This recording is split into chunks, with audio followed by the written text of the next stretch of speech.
Hello everybody and welcome back. As always, I am Matteo311. So today we have a very special video. I'm going to be reviewing all of the mainstream VR headsets. Now, not only am I going to label which one I think is the best, but I'm also going to mention which one is the best for you. If you end up finding any of this content helpful or you like the video at all, please go ahead, give me a thumbs up, leave your comments below. I really appreciate it. And I just want to mention that for the holiday season, I'm giving away up to $200 in Steam gift cards. So just jump in my Discord. You'll see all the information there, but just being a member of my Discord enters you into monthly giveaways. Okay guys, let's get right into this.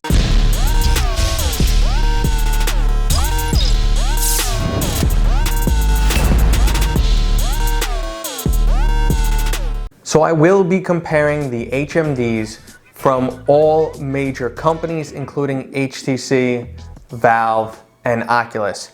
I will only briefly mention Windows Mixed Reality and other headsets like PiMax, only because I have limited experience with those headsets, but I have owned 6 headsets. I will go into detail on all of them, and we're gonna be doing a comfort, fidelity, overall bang for your buck analysis on these headsets. If you guys want to jump around in this video, just look in the description. I will have timestamps for everything.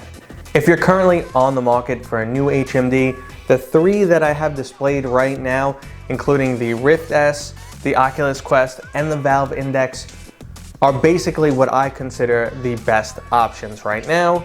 And if you're familiar with this channel, you would know that the Valve Index is the headset I prefer to any other headset I have ever tried. Now I'm placing that above a Vive Pro with a wireless adapter, an original Vive, the Rift S, the Oculus Quest. For the remainder of this video, I will be focusing my attention primarily on these 3 headsets, but when we get to topics such as comfort and display, I will mention why I've taken things like HTC products out of the running. Now it's really easy to begin with graphical fidelity, and that's one of the reasons why I value the Index above most other HMDs. When it comes to screen, the Valve Index has the best screen of the ones that I've mentioned. There are some other products out there, such as some of the newer PiMax HMDs, and even the Cosmos has a slightly better resolution screen. However, when it comes down to IPD adjustment, eye relief, and that's the ability to move the screens closer or further apart.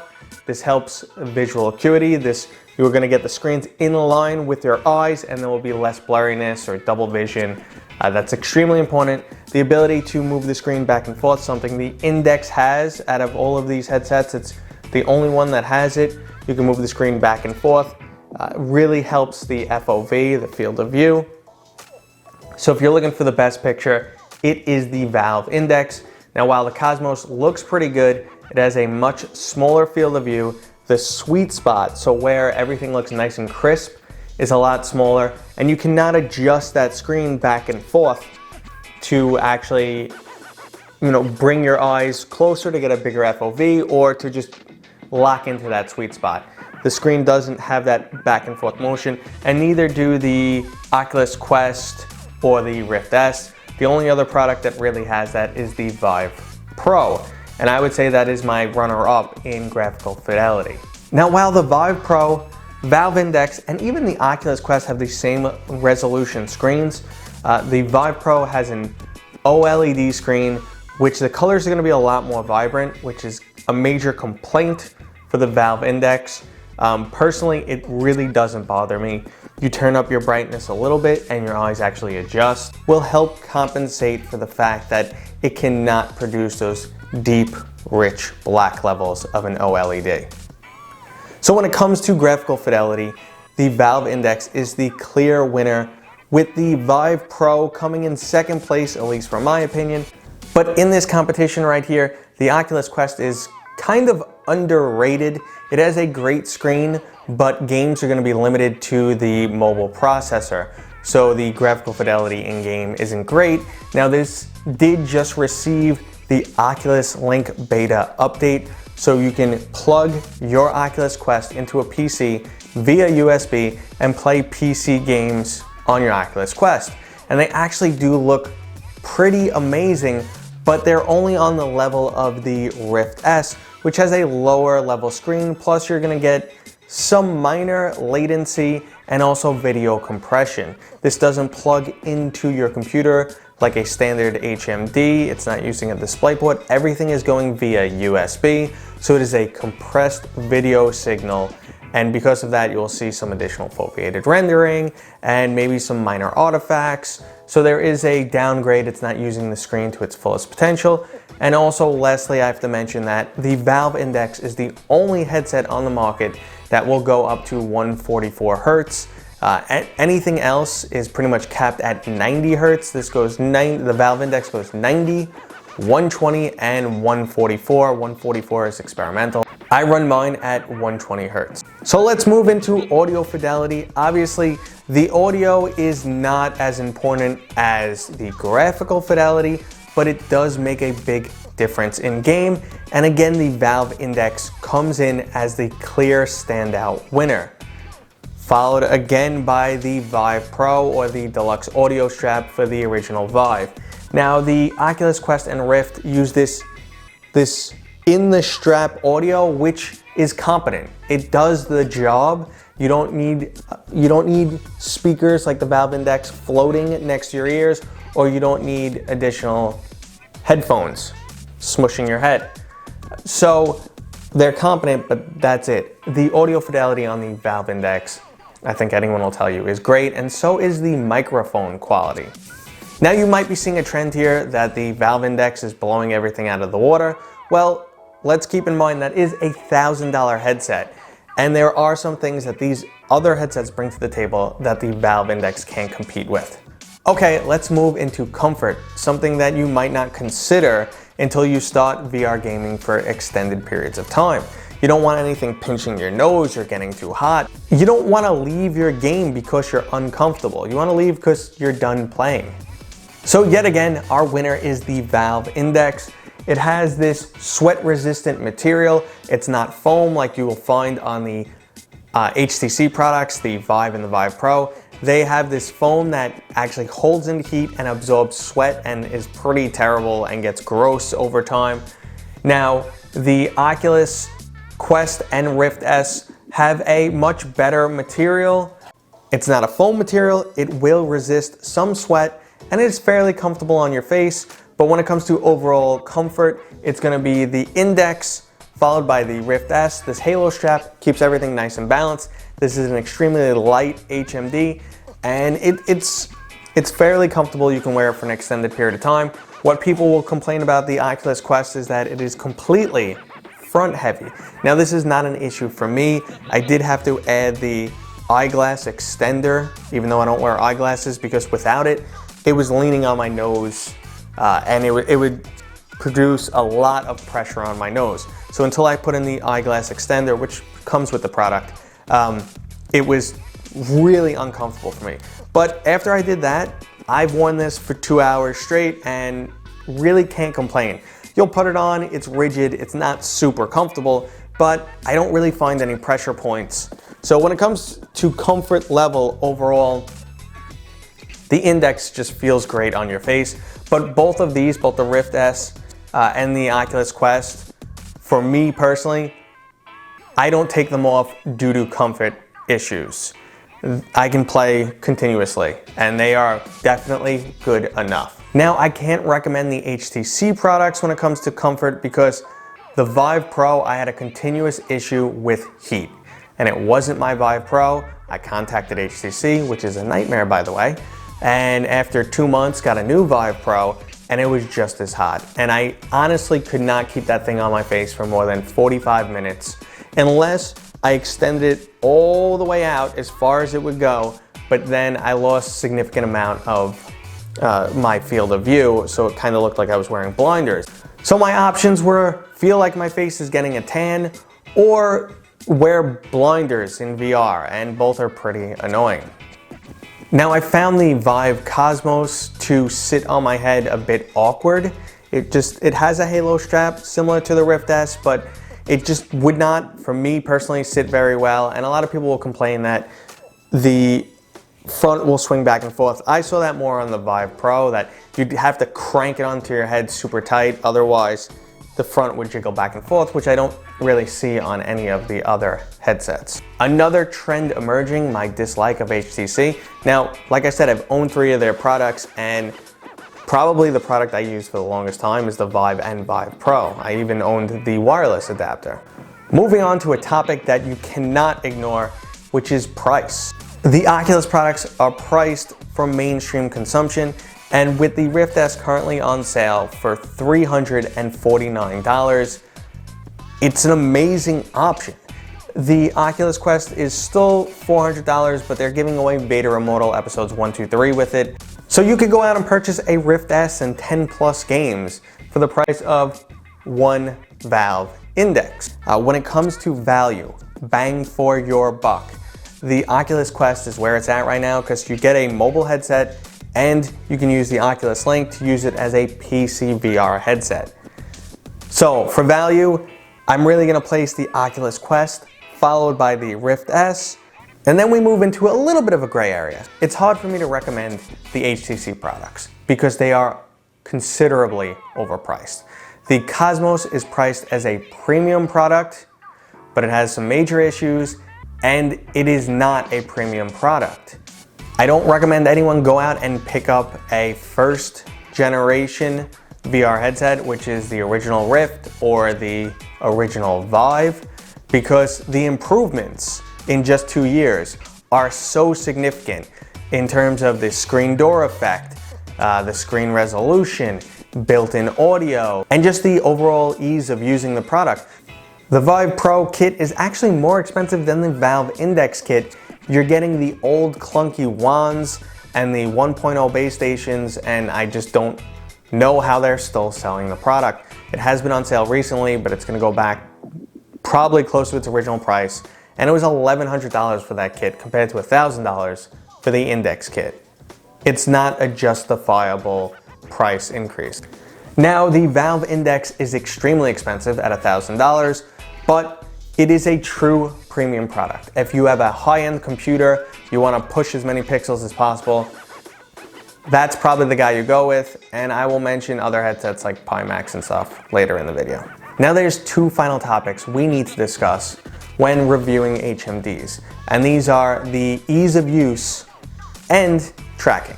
So when it comes to tracking and ease of use, again, the Oculus products are extremely competent. I wouldn't recommend an original Rift because that still has base stations and they're not 360 degrees.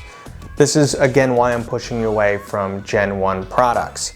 But when it comes to controllers, the Oculus controllers are actually great. They use a single battery, they keep a charge for a long time, and again, they're exactly what you need. The Index goes along the lines of premium product. You have the Valve Index controllers, which track every finger, and they're the most advanced technology.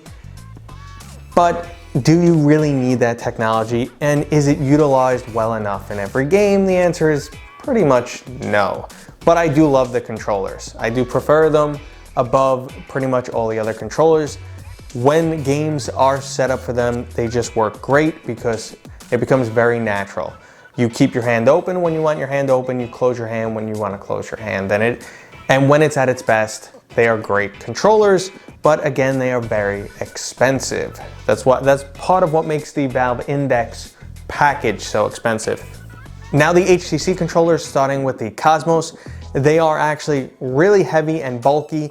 They take 2 batteries, they drain the batteries really fast. We're talking 3-4 hours, it will drain your batteries. Some people say that's not really true. In my experience, yes. I've seen 4 hours, batteries were dead. That's 2 AA batteries compared to 1, and you get a much longer battery life on the Oculus devices.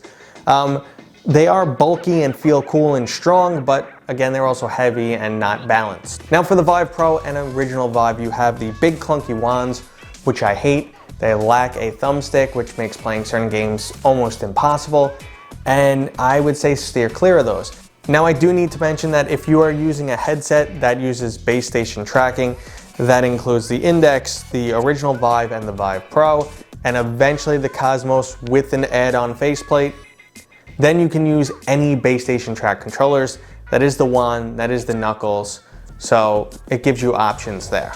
When it comes to controllers, again, the Oculus products are in that category of they're what you need, they're good enough.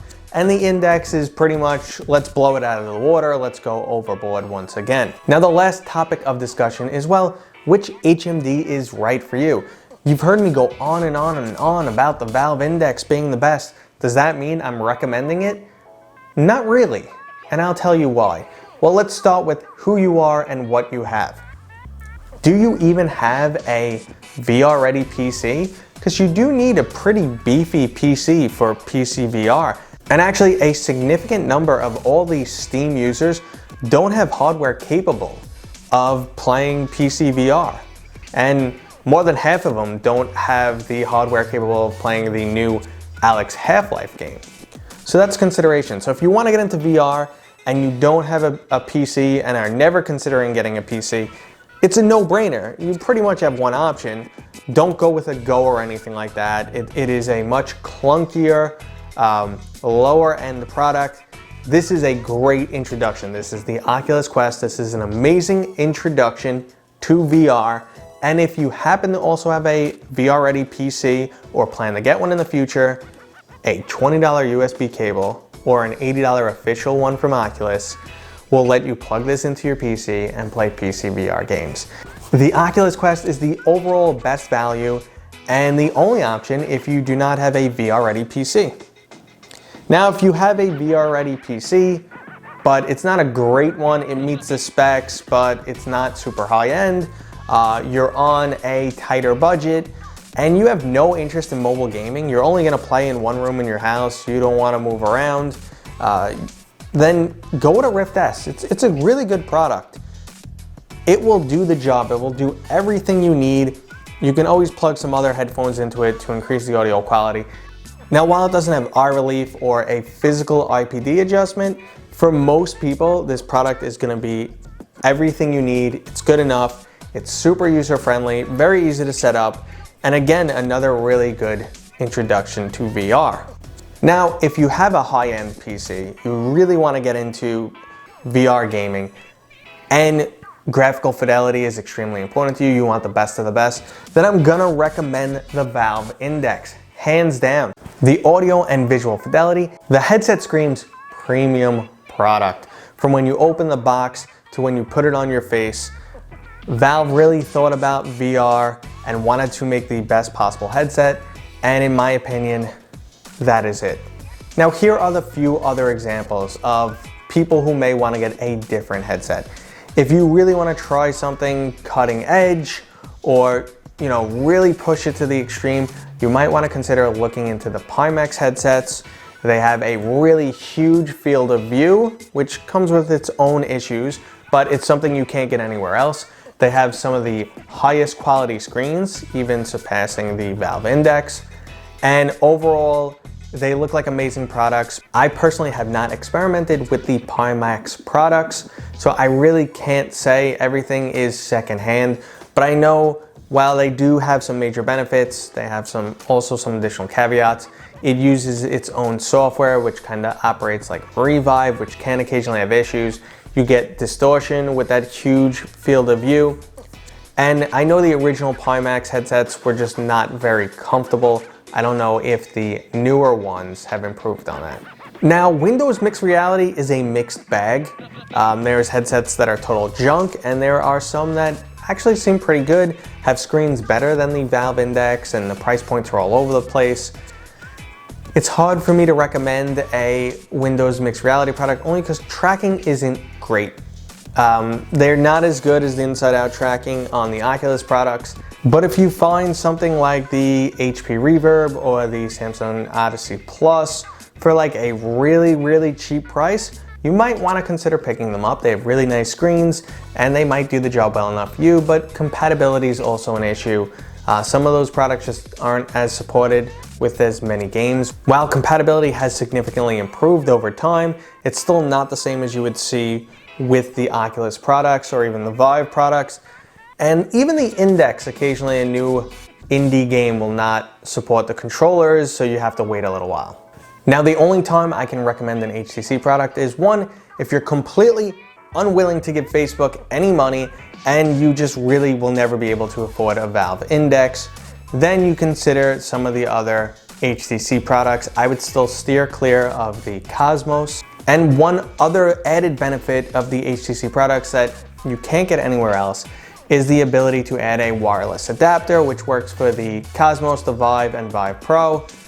I've used it. It works really good. Is it enough reason to go HTC? I don't think so. Okay guys, as always, I hope you enjoyed this video. I hope it gave you a lot of information. You know which HMD you want to get for this holiday season maybe. I would love to hear your feedback. And as always, I'll see you guys on next time.